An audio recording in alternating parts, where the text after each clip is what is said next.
नमस्कार दोस्तों, मैं अनिल गौतम आपका इस चैनल में स्वागत करता हूं। आज हम बता रहे हैं तुगलक वंश का जो अंतिम शासक कौन हुआ था। तो तुगलक वंश और सैयद वंश के बारे में हम आपको आज पूरा डिस्कशन करके बताएंगे। जो नोट्स के जरिए बताते हैं हम आपको, इससे जो नोट्स बताते हैं इससे कोई सा भी क्वेश्चन आपका छूटेगा नहीं। तो गाइस, सबसे पहले आप चैनल को लाइक कीजिए। जो चैनल को पहली बार देख रहा तो उसे सब्सक्राइब जरूर कर लें ताकि आपको नोटिफिकेशन मिल सके। जो रेड में सब्सक्राइब लिखा होता है उसे दबाएं और साथ में बेल आइकन को भी दबाएं। तो गाइस, चैनल को लाइक और शेयर जरूर करें। तो गाइस, हम आज बता रहे हैं तुगलक वंश का। तुगलक वंश का संस्थापक कौन था? गयासुद्दीन तुगलक। कौन था? गयासुद्दीन तुगलक। जिसने स्थापना कब की थी? 1320 से लेकर के 1414 तक हुई थी। तो उसके बारे में हम डिस्कशन करेंगे। तो हमने बता दिया था, तो अब बताएंगे फिरोज। गयासुद्दीन तुगलक के बाद जो फिरोज तुगलक हुआ उसके बारे में बताएंगे। दूसरा जो तो फिरोज शाह तुगलक एमबीटी का उत्तराधिकारी था। एमबीटी यानी मोहम्मद बिन तुगलक का उत्तराधिकारी था। उत्तराधिकारी यानी उसका जो उसके बाद कौन शासक बना? फिरोज शाह तुगलक, जो मोहम्मद बिन तुगलक का। मोहम्मद बिन तुगलक को एमबीटी कहते हैं, गयासुद्दीन तुगलक को जीटी कहते हैं। तो गाइस, इसने इसका उत्तराधिकारी हुआ है फिरोज शाह तुगलक। 1391 ईस्वी में दिल्ली की गद्दी पर बैठा। फिरोज शाह तुगलक जीटी के छोटे भाई रज्जाब का पुत्र था। जो फिरोज शाह तुगलक हुआ तो गयासुद्दीन के छोटे भाई का नाम था रज्जाक। रज्जाक का छोटे भाई का पुत्र जो फिरोज शाह तुगलक हुआ। उड़ीसा में पुरी के जगन्नाथ मंदिर, जो प्रसिद्ध जगन्नाथ मंदिर है उड़ीसा में, इसने उसको विध्वंस कर दिया था। और जो वहां पर जो ज्वालामुखी मंदिर है, जो इसी नगरकोट में ज्वालामुखी मंदिर, उसे भी इसने विध्वंस किया था। और बाद में इसे भी उसने जिसने भी इसे विध्वंस किया था तो उसने भी कुछ किया। तो पहले किसने विध्वंस किया? फिरोज शाह तुगलक ने। तो फिरोज शाह तुगलक के बारे में हम आज बता रहे हैं। फिरोज शाह तुगलक। फिरोज शाह तुगलक फिरोज शाह तुगलक ने कब तक शासन किया? तो 1351 से लेकर के 1388 तक। 1351 से लेकर के 1388 ईस्वी तक इसने शासन किया। फिर क्या हुआ कि फिरोज शाह तुगलक 1351 में दिल्ली की गद्दी पर बैठ गया। किसका उत्तराधिकारी हुआ? फिरोज शाह मोहम्मद बिन तुगलक के बाद दिल्ली की गद्दी पर बैठा फिरोज शाह एमबीटी यानी मोहम्मद बिन तुगलक के बाद दिल्ली की गद्दी पर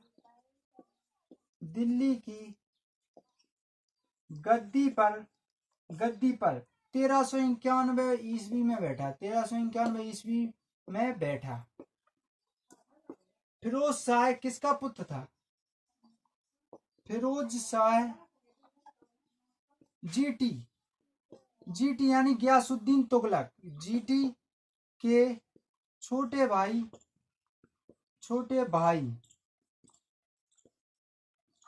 रज्जाब नाम था। छोटे भाई का नाम क्या था इसके? रज्जाब का पुत्र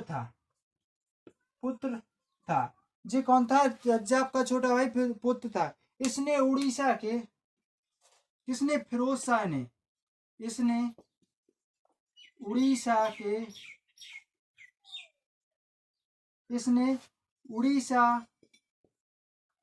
के उड़ीसा के जगन्नाथपुरी मंदिर, उड़ीसा के पुरी में जो जगन्नाथ मंदिर है, उड़ीसा के पुरी में प्रसिद्ध मंदिर है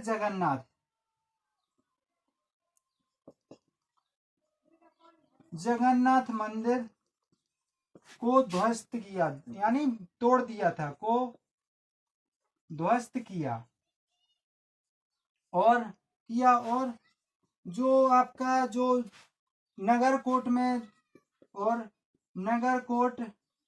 का प्रसिद्ध ज्वालामुखी मंदिर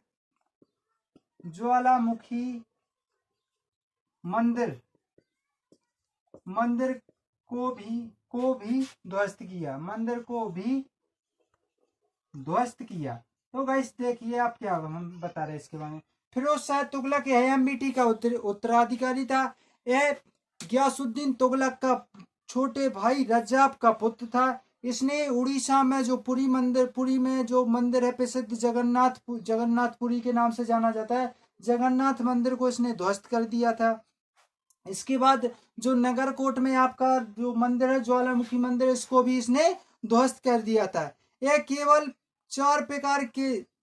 इसने बहुत करों को माफ कर दिया था। फिरोज शाह तुगलक ने बहुत सारे करों को माफ कर दिया था, इसलिए इसे वो कहा जाता है कि वो गरीबों का मसीहा के नाम से भी प्रसिद्ध है। तो इसने केवल 4 प्रकार का कर लेता था। अब वो 4 प्रकार का कर कब लेता था, देखिएगा इसको कब ध्वस्त किया था, ये भी क्वेश्चन आ सकता है कि आपका कि फिरोज शाह तुगलक ने उड़ीसा पुरी जगन्नाथ मंदिर को कब ध्वस्त किया था। तो 1360 में इसने इसको ध्वस्त किया था और नगरकोट को 61 में ध्वस्त किया था। 4 करों पर यह कर लेता था। जो 4 कर आपके थे खराज, खुरासाम, जजिया एवं जकात, ये 4 वो थे जो कर लेता था। इसके बारे में कोई क्वेश्चन आता नहीं है। इसने नया कर भी चालू किया था। इसने एक नया कर चालू किया था जो मोस्ट इम्पोर्टेंट है। इसने सिंचाई कर चालू किया था। सिंचाई कर चालू किया। इसने सिंचाई कर चालू किया। तो सिंचाई कर क्या चालू कैसा था, ये सिंचाई कर था जो उपज है अपनी, जो उपज है भूमि की, जैसे हमारे 100 रुपया की फसल हुई तो इसका 10% हम उपज लेता था। इसका 10% यानी 10 रुपया लेता था।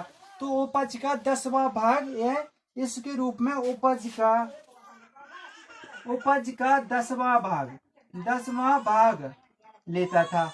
कौन सा लेता था, यह उपज का 10वां भाग लेता था। फिरोज शाह तुगलक गरीबों से उपज का 10वां भाग लेता था। इसने बहुत सारे ये लगभग 34-35 करोड़ को माफ किया था। इसने 34-35 करोड़ को माफ किया था। इसने सिंचाई के लिए 5 लंबी नहरें भी बनाई थी। इसने सिंचाई के लिए 5 लंबी नहरें बनाई थी और 1200 बागों का निर्माण कराया और तथा 300 नगरों का भी निर्माण कराया। इसने पांच सिंचाई नहरों का निर्माण कराया और 1200 गाइस ऊपर लिख रहे हैं, आपको दिखेगा नहीं गाइस तो हम ऊपर लिख रहे हैं, और 1200 बागों का तथा 300 नगरों का निर्माण कराया था। किसने करवाया था, फिरोज शाह तुगलक ने। तो गाइस सिंचाई के लिए इसने एक वो नया कर चालू किया था जिसका नाम था सिंचाई कर। ये कितने में भाग लेता था सिंचाई का, 10%। उपज का कितना, 10% यानी 10वां भाग ये सिंचाई का लेता था। तो गाइस इसके बाद हम नेक्स्ट नोट्स पे चलते हैं। इसके जो क्या हुआ कि हमने बताया आपको, इसने 5 नहरों का निर्माण किया। इसे नहरों का जनक भी कहा जाता है। क्या कहा जाता है, इसे नहरों का जनक भी कहा जाता है। तो क्वेश्चन आए कि नहरों का जनक किस शासक को कहा, दिल्ली सल्तनत में नहरों का जनक किस शासक को कहा जाता था। तो फिरोज शाह तुगलक को कहा जाता, जो एमबीटी का उत्तराधिकारी था। इसने 1200 बागों का एवं 300 नगरों का 1200 बागों का निर्माण करा और 300 नगरों की स्थापना की।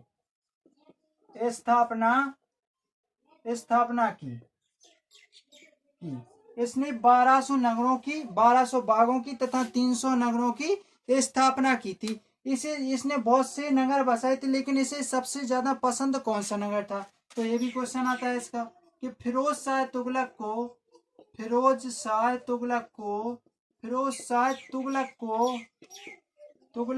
को सबसे ज्यादा कौन सा, फिरोजाबाद, इसके नाम पर जो नगर बसाया किसने बनाया था, फिरोजाबाद। क्वेश्चन आया कि फिरोजाबाद नगर किसने बसाया था, तो फिरोज शाह तुगलक ने। तो फिरोज शाह तुगलक को फिरोजाबाद नगर पसंद था, नगर पसंद था, सबसे ज्यादा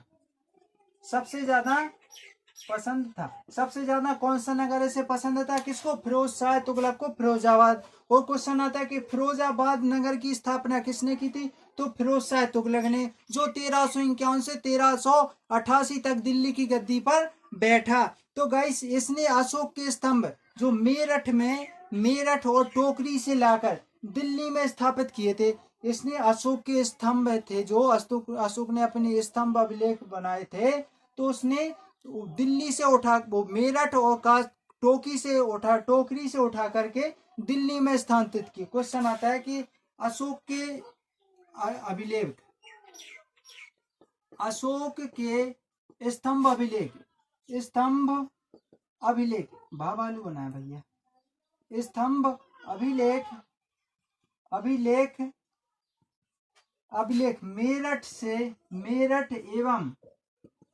मेरठ एवं टोपरी मेरठ एवं टोपरा या टोपरी से लाकर दिल्ली में स्थापित किए, लाकर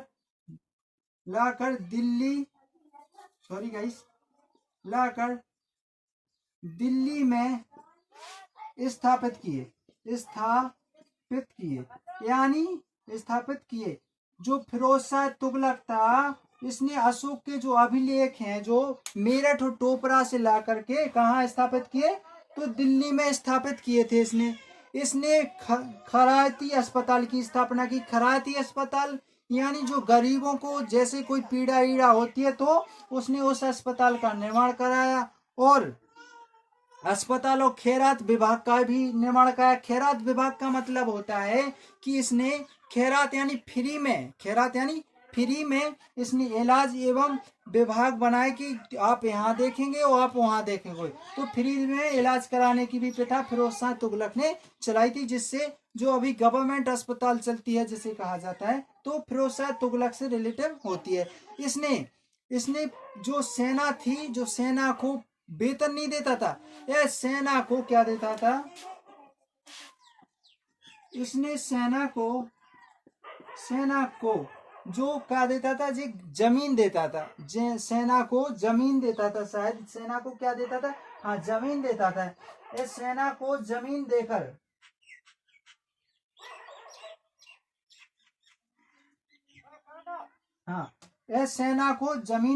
सेना को जागीर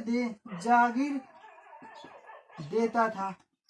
सेना को काय को वेतन के रूप में है जागीर देता था। सेना को जागीर यानी जमीन देता था। किसके रूप में? सेना को काय के रूप में? वेतन के रूप में जमीन देता था। यह पहला मुसलमान शासक था जिसने ब्राह्मणों पर जजिया कर, पहला इसने क्या काम किया? यह पहला मुसलमान था जिसने ब्राह्मणों पर जजिया कर एवं स्त्रियों को, पीर एवं संतों को मजार पर जाने पर प्रतिबंध लगाया था। क्या किया था इसने? प्रतिबंध लगा दिया था। इसने क्या किया था? फिरोज जजिया, ब्राह्मणों पर जजिया कर भी इसने लगाया था। तो ब्राह्मणों पर जजिया कर सबसे पहले क्वेश्चन आता है, सबसे पहले ब्राह्मणों पर जजिया कर किसने लगाया था? तो सबसे पहले ब्राह्मणों पर जजिया कर फिरोज शाह तुगलक ने लगाया था। फिरोज शाह तुगलक ने लगाया था। तो गाइस देखिए, इसने 1200 बागों का निर्माण कराया तथा 300 नगरों की स्थापना की। फिरोज शाह तुगलक ने फिरोजाबाद नगर बसाया जो उसको बहुत ही ज्यादा पसंद था। अशोक के स्तंभ मेरठ और टोपरा से ला करके कहा? दिल्ली में स्थानांतरित किए। इसके बाद इसने क्या किया? सेना को वेतन के रूप में जागीर देने शुरू किया था। और यह सबसे पहला मुसलमान शासक था जिसने ब्राह्मणों पर जजिया कर लगाना चालू किया था गाइस। तो इसका नेक्स्ट इसने अपनी आत्मकथा है जो किस भाषा में लिखी थी? तो फारसी भाषा में इसने अपनी आत्मकथा लिखी थी, जिसे फतुहात फिरोज शाही के नाम से जाना जाता है। इसमें इसकी आत्मकथा का नाम था फतूहात ए फिरोज शाही। किस भाषा में? फारसी भाषा में लिखी थी इसने। फारसी भाषा में तो सिकंदर लिखा करता था, लेकिन गुलरुखी मुखी जो शीर्षक लिखा करता था वो बहुत प्रसिद्ध है गाइस। उसके बारे में भी हम जिक्र करेंगे, जो सैयद वंश में चलेगा। शायद इसी में फिरोज शाह तुगलक सिकंदर लोधी वंश में जाता है वो शायद गाइस। इसकी आत्मकथा इसकी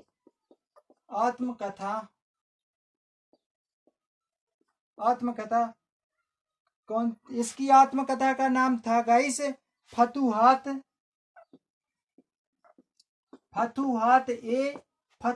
ए फिरोज शाही। इसकी आत्मकथा का नाम था फतूहात ए फिरोज शाही। जो इसने फिरोज शाही किसने लिखी थी? फिरोज शाह तुगलक ने। फिरोज शाही स्वयं जो स्वयं के द्वारा लिखी गई थी, तो गाइस क्या है कि इसकी आत्मकथा का नाम था फतूहात ए फिरोज शाही, जो स्वयं के द्वारा लिखी गई थी। इसके गाइस इसने क्या है कि इसने चांदी एवं तांबे के सिक्के, मिश्रण सिक्के जारी किए थे। इसने फिरोज शाह तुगलक ने चांदी एवं तांबे के सिक्के जारी किए थे। चांदी एवं तांबे के मिश्रण सिक्के जारी किए थे। तो गाइस हम नोट्स के जरिए बता रहे हैं आपको, कोई डिटेल्स में तो बता नहीं है, क्योंकि हमारा डिटेल्स में टाइम नहीं है, क्योंकि नवंबर में से आपके फॉर्म डलना है और 2-3 महीने बाद आपका एग्जाम होगा। तो गाइस आपका हम पूरे जीके की आपकी करा देंगे, जिससे कोई क्वेश्चन भी नहीं। आपको जो करंट अफेयर है तो वो आपको पीडीएफ द्वारा दे दी जाएगी 6 माह की। तो गाइस इसने चांदी एवं तांबे के मिश्रण सिक्के जारी किए थे। इसने सासगानी यानी 6 जीतल बोला जाता है, 6 जीतल वाला सिक्का भी जारी किया था। इसने क्या किया था कि अदा एवं बिख कहा जाता था। इन सिक्कों को क्या कहा जाता? अद्दा एवं बिख के नाम से जाना जाता था। इन सिक्कों को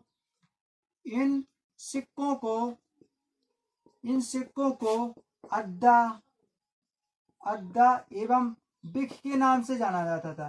किसके नाम से? बिख के नाम से जाना जाता था। तो इसका इसने एक और जो 6 जीतल का सिक्का भी जारी किया था। इसने 6 जीतल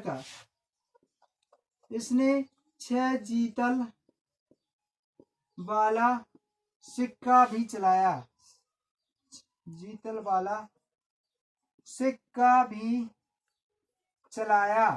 तो गाइस इसने क्या किया कि 6 जीतल वाला सिक्का चलाया था, जो सासगानी के नाम से भी जाना जाता था। इसकी मृत्यु कब हुई थी गाइस? तो इसकी मृत्यु कब तक इसने शासन किया? 1388 में। तो इसकी मृत्यु 1388 में हुई थी। इसे मध्यकालीन भारत का कल्याणकारी निरंकुश शासक कहा जाता था। इसे मध्यकालीन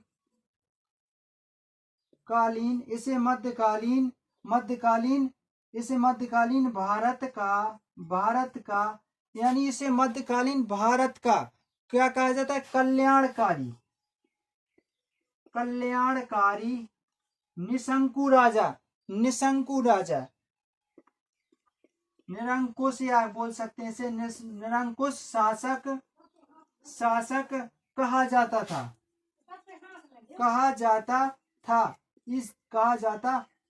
इसकी मृत्यु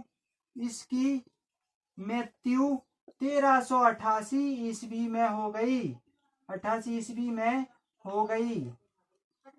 तो गाइस क्या है इसका? किसकी आत्मकथा का नाम था? फतूहात ए फिरोज शाही।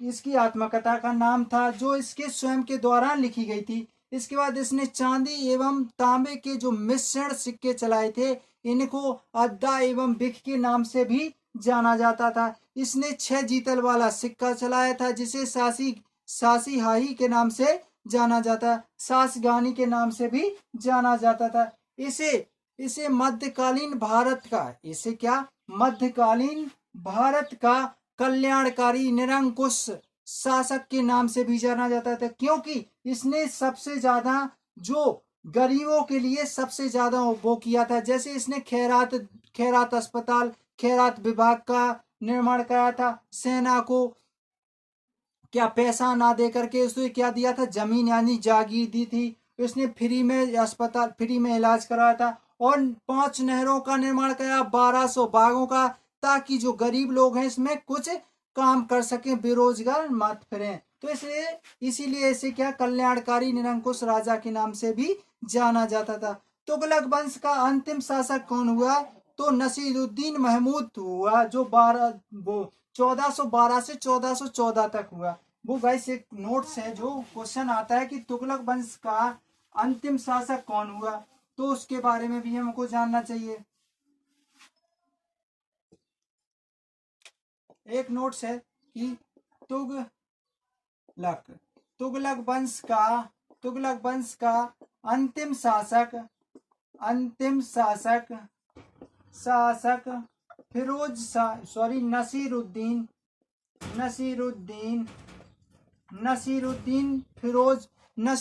तुगलक हुआ। क्या हुआ, नसीरुद्दीन महमूद हुआ। महमूद 1412 से 1414 तक रहा। तो कौन सा तुगलक वंश का अंतिम शासक का क्या नाम था, कि नसीरुद्दीन महमूद, जो कब से 1412 से लेकर के 1400 का तक 1412 तक रहा, 1412 तक रहा। इसके बाद गाइस इसका नेक्स्ट क्वेश्चन है आपका फिरोज शाह तुगलक से, फिरोज शाह तुगलक के बाद नसीरुद्दीन हुआ। इसके बाद गाइस सैयद वंश के बारे में हम जिक्र करेंगे। तो गाइस ये क्वेश्चन जैसे लगे हों तो आप बताइए। फिरोज, इसने कल्याणकारी नेशन को राजा था, तो तुगलक वंश का अंतिम शासक कौन हुआ गाइस, तो नसीरुद्दीन महमूद हुआ। इसके बाद नेक्स्ट वंश की ओर चलते हैं, जो सैयद वंश है। बिल्कुल छोटा सा वंश है, लेकिन बड़ा, साल में तो बड़ा है। खिलजी वंश छोटा रहा, 1320 से लेकर के 1320 से लेकर के कहाँ तक रहा, वो 1220 से लेकर के 1320 तक रहा, 1290 से लेकर के गाइस। तो वो छोटा रहा, लेकिन इसे तुगलक वंश में कुछ ज्यादा शासक नहीं रहे, जो शासक रहे वो मोस्ट रहे, तो उनके बारे में हम डिटेल्स बता रहे हैं आपको। तो गाइस सबसे पहले चैनल को सब्सक्राइब कीजिए, जिसने सब्सक्राइब ना किया हो, जिसका भी सब्सक्राइब रेड कलर में या सदस्यता लें जो रेड कलर में हो, लाल कलर में हो, उसे तभी दबाएं, वरना मत दबाएं, क्योंकि आप सदस्यता ले चुके होंगे तो वो लाल कलर में नहीं आएगा। आपका है सैयद वंश। अब आपको इसके बारे में पढ़ना है, सैयद वंश के बारे में। जो सैयद वंश कब से कब तक चला, जो सैयद वंश 1414 से कब तक चला, उसके बारे में हम जिक्र करेंगे। ये चला गई 1414 से लेकर के आपका 1500 शायद, सॉरी 1414 से लेकर के 1451 तक चला। कब तक चला, 1451 तक, 1451 ईस्वी तक चला। अब सैयद वंश का संस्थापक कौन था, इसके बारे में हम सब डिटेल्स बताएं। तो गाइस सैयद वंश का संस्थापक खिलजी खां था। कौन था, खिलजी खां था, जो 1414 ईस्वी से लेकर के 1421 ईस्वी तक रहा, यानी 6 साल तक इसने शासन, 6-7 साल तक शासन किया। खिलजी खां था, इसने सुल्तान की उपाधि धारण नहीं की थी। किसने, खिलजी खां ने सुल्तान की उपाधि धारण ना करके रियात ए आला की उपाधि धारण की थी। ये कहता था कि मैं सुल्तान नहीं बनना चाहता हूँ, क्योंकि सुल्तान को तो कुछ लोग कई किसी उसमें कुछ के बारे में वर्णन बताते हैं, लेकिन इसने रियाद ए आला के नाम की उपाधि धारण की थी। इसका उत्तराधिकारी यानी खिलजी खां का मुबारक शाह हुआ। मुबारक शाह का उत्तराधिकारी मोहम्मद यानी ऐसे मोहम्मद अहमदी ऐसे नाम के कुछ शासक हुए, तो उनके बारे में हम जिक्र करेंगे। तो सैयद वंश का संस्थापक कौन है? नोट्स आता है कि सैयद वंश का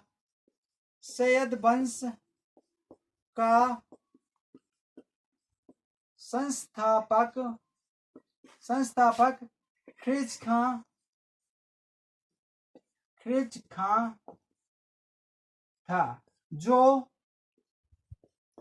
1414 ईस्वी से 1421 ईस्वी तक शासक रहा। तो गाइस क्या है कि सैयद वंश का संस्थापक खिलजी खां था, जो 1414 ईस्वी से, सॉरी गाइस यहाँ 41 लग गया, तो 1414 ईस्वी से 1421 ईस्वी तक रहा। किसने? सैयद वो खिलजी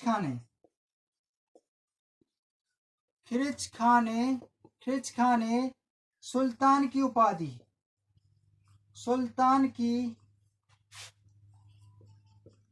उपाधि धारण ना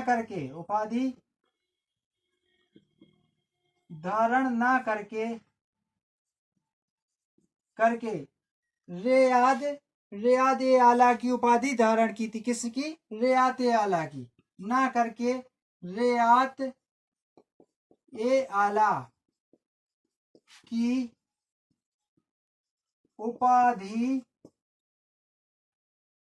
धारण की थी। क्या धारण की थी? इसने क्या किया था कि रियात ए आला की उपाधि धारण की थी। इसके बाद क्या हुआ कि इसने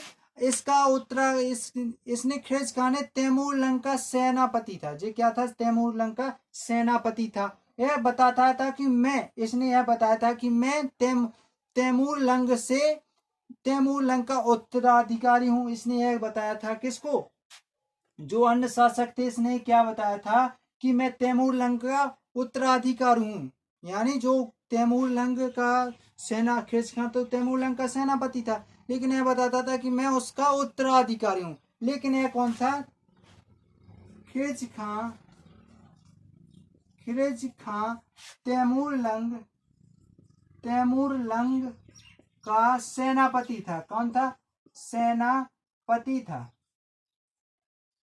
यह सेनापति था, लेकिन यह क्या कहता था? यह बताता था कि मैं वहां का उत्तराधिकारी हूं, इसका उत्तराधिकारी। लेकिन इसका उत्तराधिकारी कौन हुआ? खिलजी खां का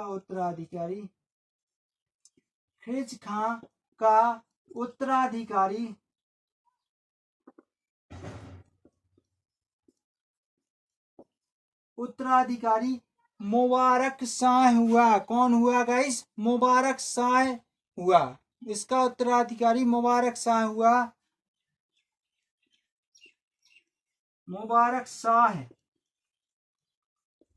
हुआ, जो 1414 लगभग इसी के सम पीरियड से चलता आ रहा है। 1414 से 33 तक रहा। इसका शासन किसका? मुबारक शाह का। इसका शासन लगभग, लेकिन 21 से इसने शासन किया। मानते तो 1414 से है, लेकिन ये क्वेश्चन नहीं आता कि 1414 ईस्वी से 1433, यानी ये आता है कि खिलजी खां ने कब तक शासन किया? तो 1433 ईस्वी तक शासन किया। इसका शासन तक रहा। तो गाइस ये रहा मुबारक शाह। और मुबारक देखिए भाई, सैयद वंश का संस्थापक खिलजी खां था, जो 1414 ईस्वी से लेकर के 1421 ईस्वी तक रहा। यह तैमूर लंग का उत्तराधिकारी ना होने के बावजूद क्या था? उसका सेनापति था तैमूर लंग का। इसने अपने आप को सुल्तान की उपाधि धारण नहीं करी थी। इसने कहा था मैं सुल्तान की उपाधि धारण नहीं करूंगा, और फिर इसने रियात ए आला की उपाधि धारण की थी। तो गाइस यह तैमूर लंग का कौन था? सेनापति था। अब खिलजी खां का उत्तराधिकारी कौन हुआ? मुबारक शाह हुआ, जो 1414 से लगभग माना जाता है, लेकिन 1421 से तो इसका शासन रहा है। किसके बाद? खिलजी खां के बाद। तो 1414 से 33 तक, 1433 तक इसका शासन रहा। अब इसके बारे में क्या है कि मुबारक शाह ने क्या किया कि इसने शाह की उपाधि धारण करके मुबारक शाह ने शाह की उपाधि धारण करके अपने नाम के सिक्के जारी किए थे। मुबारक शाह ने शाह की उपाधि धारण करके शाह की उपाधि धारण करके अपने नाम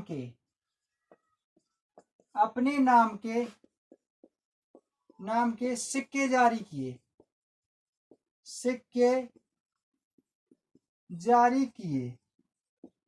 इसने क्या किया कि मुबारक शाह ने अपने वो शाह की उपाधि, जिसका नाम तो मुबारक था लेकिन इसने शाह की उपाधि धारण की थी, फिर इसने अपने नाम के सिक्के जारी किए थे। इसने एक मुबारकबाद नगर की स्थापना की थी। किसकी? मुबारकबाद नगर की स्थापना की थी इसने किसने? मुबारक शाह ने। इसने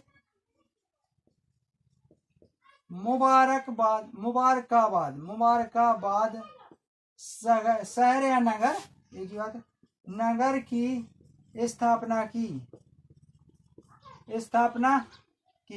थी। इसने क्या किया था कि इसने मुबारकाबाद नगर की स्थापना की थी। मुबारकाबाद जो नगर है जो इसी के नाम पर पड़ा था, मुबारक शाह के नाम पर पड़ा था। तारीख मुबारक शाही नामक पुस्तक किसने लिखी थी? बिन मोहम्मद बिन अहमद सरहिंद ने लिखी थी। इसके जरिए लिखी थी। किसके बारे में? इसके बारे में। तारीख कौन सी पुस्तक थी? तारीख मुबारक शाही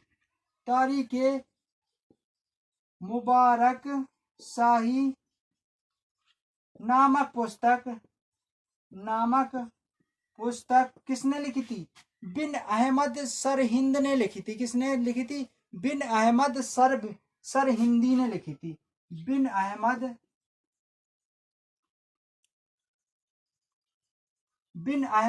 सरहिंदी ने लिखी थी। किसने लिखी थी? सरहिंदी ने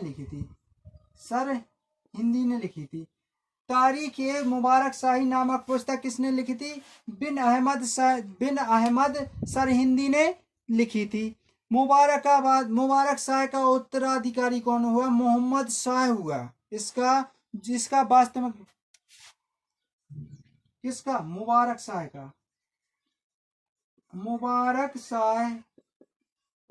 का उत्तराधिकारी कौन हुआ? मुबारक शाह का उत्तराधिकारी मोहम्मद शाह हुआ, जो 51 तक लगभग चलता है, जो 51 तक नहीं, 41 तक लगभग चलता है, हुआ। इसके बाद मुबारक शाह का उत्तराधिकारी मोहम्मद शाह हुआ। मोहम्मद शाह का वास्तविक नाम, इसका वास्तविक नाम क्या है? इसका वास्तविक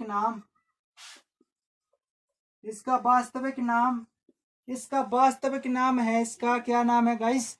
मोहम्मद बिन फरीद खां। इसका वास्तविक नाम है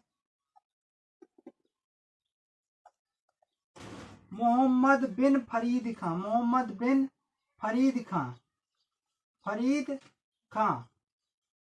इसका वास्तविक नाम है मोहम्मद बिन फरीद खां। मोहम्मद शाह ने बहलोल को, जो बहलोल हुआ, जो लोध आगे चलकर लोधी वंश का संस्थापक होना है, जिसको मोहम्मद शाह ने, किसने? इसने जो मोहम्मद शाह था, जो मोहम्मद शाह कहाँ है? इसका जे मोहम्मद शाह यानी मोहम्मद बिन फरीद ने बहलोल लोधी, यानी जो लोधी वंश का संस्थापक आगे होना, उसको खाना की उपाधि धारण की थी।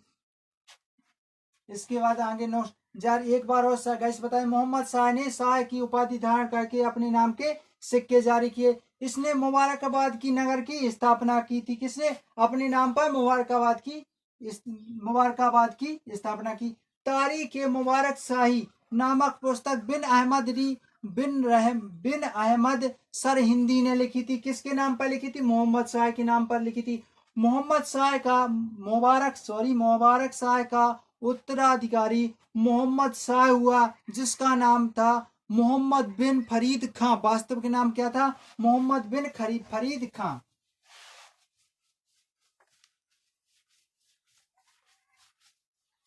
मोहम्मद बिन फरीद खां इसका वास्तविक नाम था। इसके बाद गाइस क्या है कि इसने मोहम्मद बिन फरीद खान ने यानी मोहम्मद जो मोहम्मद शाह हुआ, इसने क्या काम किया कि जो मोहम्मद बिन फरीद खां के नाम से जाना जाता था, मोहम्मद शाह ने जो बहलोल को जो आगे चल करके लोधी वंश का संस्थापक होता है, बहलोल को खान ए खाना की उपाधि दी।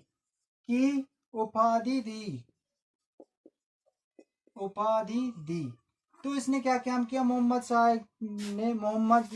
शाह ने बहलोल को खाना की उपाधि दी। तो गाइस सैयद वंश का लास्ट क्वेश्चन बनता है ना, लास्ट नोट बनता है आपका कि सैयद वंश का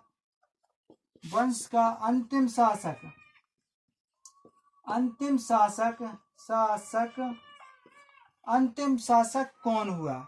सैयद वंश का अंतिम शासक कौन हुआ? तो सैयद वंश का अंतिम शासक अलाउद्दीन आलम शाह हुआ। कौन हुआ? आलम शाह हुआ। इसने क्या काम किया था? मोहम्मद शाह ने बहलोल को क्या कहा था? अपना पुत्र कह के भी पुकारा था। एक क्वेश्चन भी नोट आ सकता है कि बहलोल लोधी को अपना पुत्र कहकर किसने पुकारा था? तो मोहम्मद शाह ने पुकारा था। इसने अलाउद्दीन अहमद शाह हुआ। अलाउद्दीन अहमद शाह हुआ, जो कब 1443 से लेकर के 1491 ईस्वी तक रहा। तो गाइस ये रहे आपके नोट्स। सैयद वंश का संस्थापक ख्रीज खां था। एक बार और नोट्स बता देते हैं। सैयद वंश का संस्थापक ख्रीज खां था, जो 1414 से 1421 ईस्वी तक रहा। इसने सुल्तान की उपाधि धारण ना करके रियाद ए आला की उपाधि धारण की थी। ख्रीज खान अपने तैमूरलंग का कोई उत्तराधिकारी बताता था, लेकिन यह ख्रीज खां तैमूरलंग का सेनापति था। इसका उत्तराधिकारी को मुबारक शाह हुआ। कौन हुआ? मुबारक शाह हुआ, जो 1414 से लगभग 1433 तक शासन रहा। मुबारक शाह ने शाह की उपाधि धारण करके अपने नाम के सिक्के जारी किए थे। क्या किए थे? अपने नाम के सिक्के जारी किए थे। मुबारकाबाद नगर की स्थापना मोहम्मद शाह ने की थी। अपने नाम पर की थी। और गाइस तारीख ए मुबारक शाही नामक पुस्तक किसने लिखी थी? तारीख ए मुबारक शाही नामक पुस्तक बिन अहमद सरहिंदी ने लिखी थी। किसने? बिन अहमद सरहिंदी ने। मोस्ट और इम्पोर्टेंट क्वेश्चन, तारीख ए मुबारक शाही नामक पुस्तक किसने लिखी थी? किसने लिखी थी? बिन अहमद सरहिंदी ने लिखी थी। मुबारक शाह का उत्तराधिकारी कौन हुआ? मोहम्मद शाह हुआ। कौन हुआ? मोहम्मद शाह हुआ। किसका? मुबारक शाह का उत्तराधिकारी, जिसका वास्तविक नाम था मोहम्मद बिन सॉरी गाइस, इसका वास्तविक नाम था मोहम्मद बिन फरीद खां था। तो गाइस नेक्स्ट क्वेश्चन अगले वीडियो में। गाइस जो नेटवर्क की गाइस लाइट की प्रॉब्लम हो गई। जय हिंद गाइस, और लाइक जरूर करें।